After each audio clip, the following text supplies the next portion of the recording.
A visão profética do Vale de Ossos Secos, Ezequiel 37. Ezequiel, filho de Buzi, era sacerdote e profeta, Ezequiel 1, versículo 3. Em 597 a.C., foi deportado para a Babilônia com o primeiro grupo de exilados, após a primeira conquista de Jerusalém por Nabucodonosor.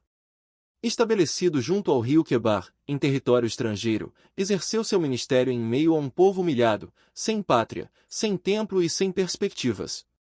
O trauma do exílio levou os judeus a sentirem-se como mortos espiritualmente, privados da identidade nacional e sem esperança de restauração.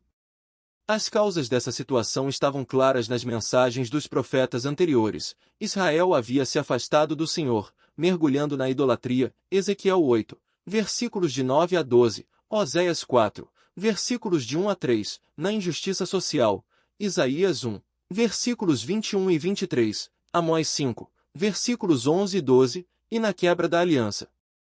Jeremias denunciou que o povo havia trocado a fonte de águas vivas por cisternas rotas, Jeremias 2, versículo 13, enquanto Moisés já advertira que, se a nação fosse infiel, seria espalhada entre os povos, Deuteronômio 28. Versículo 64.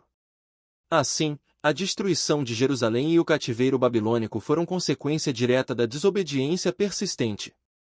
Foi nesse contexto de juízo e exílio que Ezequiel recebeu de Deus uma visão extraordinária. Conduzido pelo Espírito, ele foi colocado em um vale cheio de ossos sequíssimos, uma cena que, para um sacerdote, simbolizava impureza e impossibilidade, Levítico 21, versículo 1, Números 19. Versículos de 11 a 13.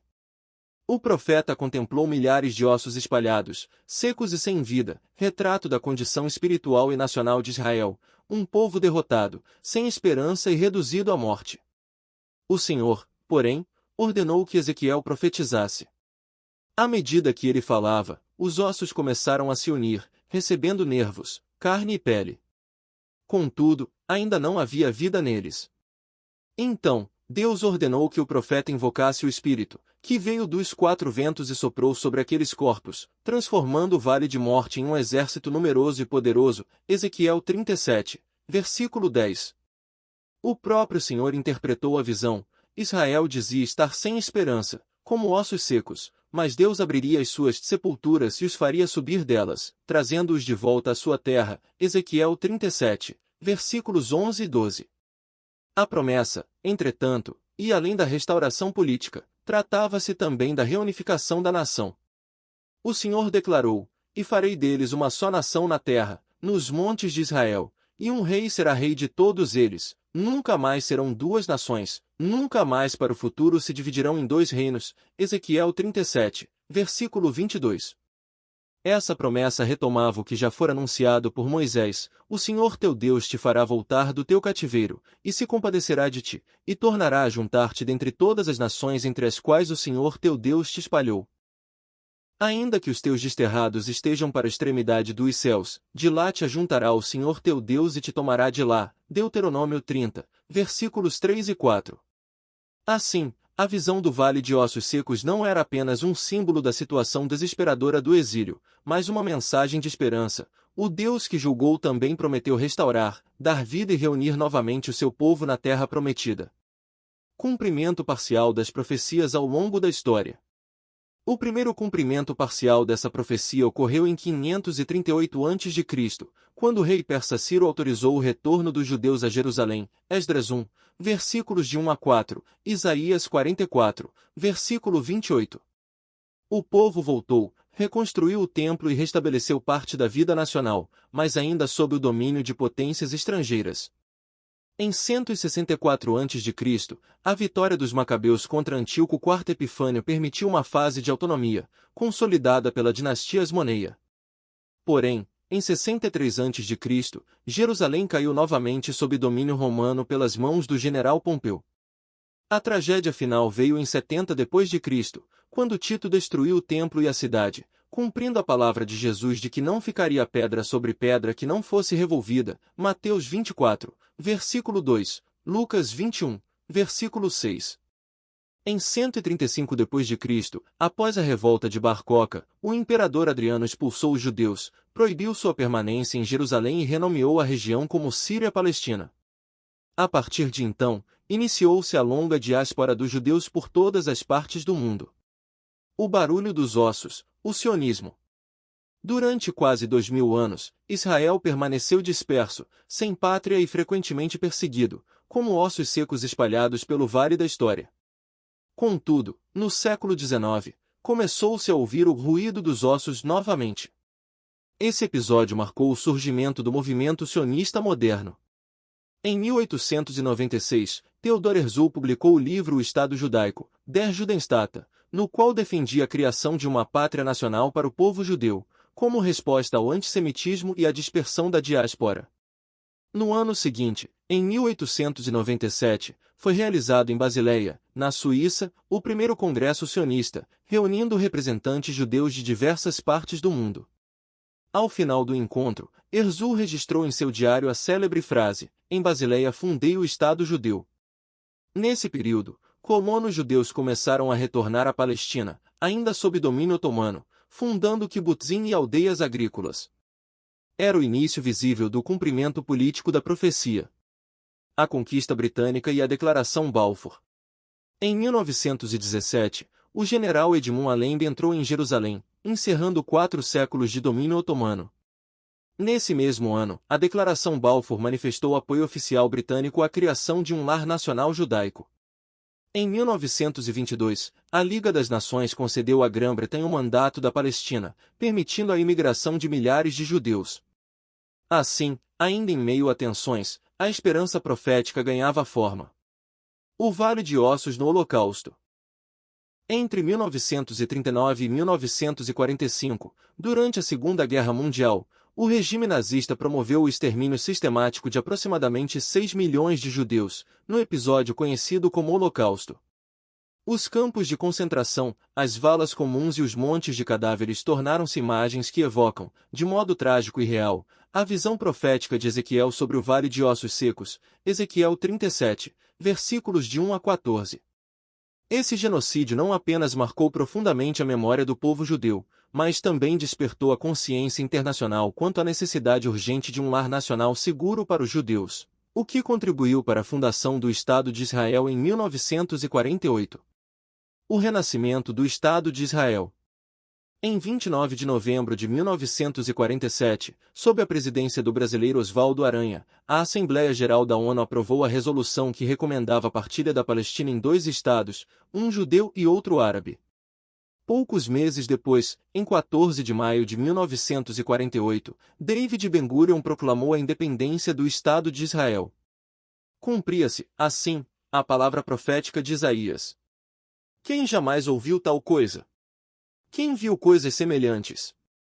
Pode acaso nascer uma terra num só dia?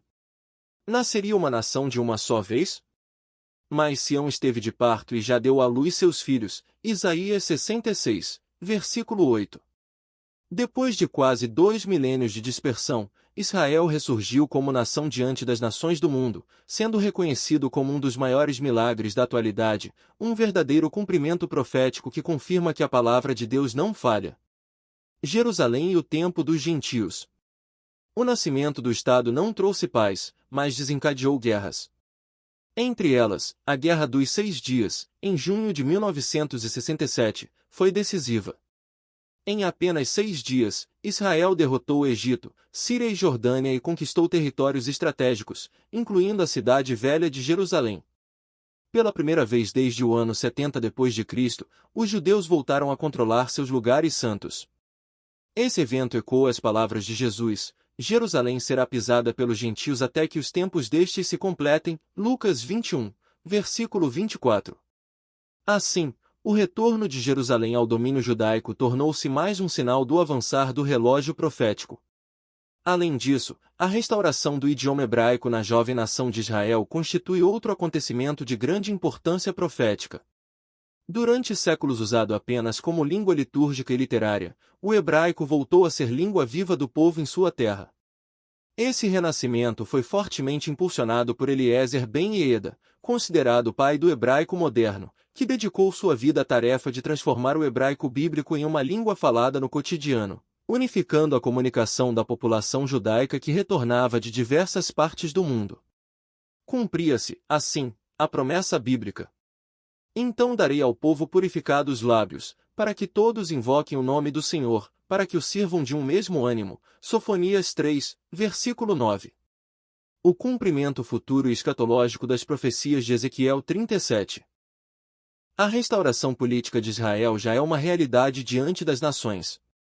No entanto, a profecia de Ezequiel vai além, ela aponta para a restauração espiritual e messiânica, que se cumprirá nos últimos dias. Deus prometeu: o meu servo Davi reinará sobre eles, e todos terão um só pastor. Ezequiel 37, versículo 24. Essa promessa refere-se diretamente ao Messias, o filho de Davi, que governará em Jerusalém com justiça e paz. Lucas 1, versículos 32 e 33. O Senhor também anunciou que faria uma aliança perpétua de paz com o seu povo e colocaria o seu santuário no meio deles para sempre. Ezequiel 37, versículos de 26 a 28. Essa realidade se concretizará plenamente no reino milenar de Cristo.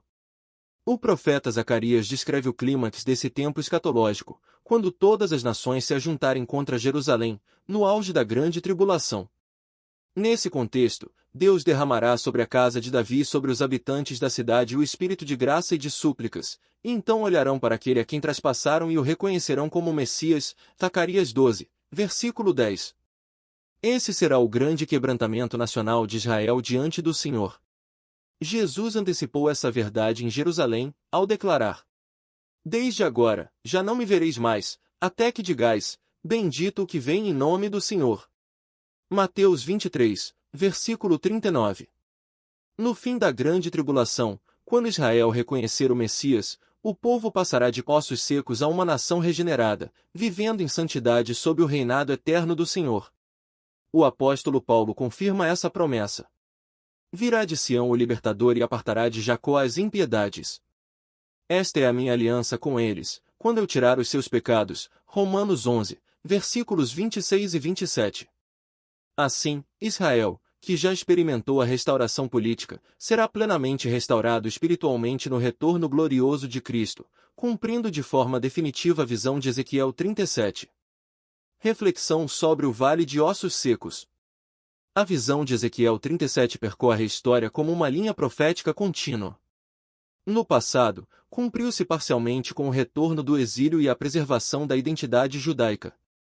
No presente, tem-se visto seu cumprimento moderno com a fundação do Estado de Israel em 1948 e a retomada de Jerusalém em 1967. No futuro, chegará ao seu clímax na restauração espiritual, quando Israel reconhecerá Jesus como Messias e o reino messiânico será plenamente estabelecido. Entretanto, a mensagem do Vale de Ossos Secos também aponta para a condição espiritual de todo ser humano. O pecado separa o homem de Deus, conduzindo-o à morte espiritual e a uma vida seca e infrutífera, cujas consequências são o sofrimento nesta vida e a morte eterna. Porque o salário do pecado é a morte, mas o dom gratuito de Deus é a vida eterna, em Cristo Jesus, nosso Senhor. Romanos 6, versículo 23. Mas a palavra de Deus apresenta a solução. Se confessarmos os nossos pecados, Ele é fiel e justo para nos perdoar os pecados e nos purificar de toda injustiça. 1 João 1, versículo 9. Pelo sacrifício de Cristo, há perdão e restauração, pois o sangue de Jesus, seu Filho, nos purifica de todo o pecado. 1 João 1, versículo 7. Assim como Israel foi chamado a viver novamente, também nós, pela fé em Cristo, podemos ser feitos participantes das bênçãos de Abraão, nosso pai na fé. Gálatas 3, versículos de 7 a 9 e 14, e herdeiros do reino messiânico de Cristo já neste mundo. Colossenses 1, versículo 13, Efésios 1, versículo 3. Portanto, a verdadeira esperança não está em nós mesmos, mas em Jesus, que prometeu: eu vim para que tenham vida e a tenham em abundância. João 10, versículo 10. E também vida eterna no porvir. O convite do Senhor permanece atual. Volte-se para Cristo, receba perdão, restauração e viva na esperança da salvação que somente Ele pode oferecer. Se você gostou deste vídeo, deixe o seu like, inscreva-se no canal e compartilhe esta mensagem com pelo menos 5 pessoas. Caso não tenha gostado, pode deixar o seu dislike e nos enviar sugestões nos comentários sobre como podemos melhorar. Professor Antônio Lima. Brasília, Distrito Federal, 26 de outubro de 2025.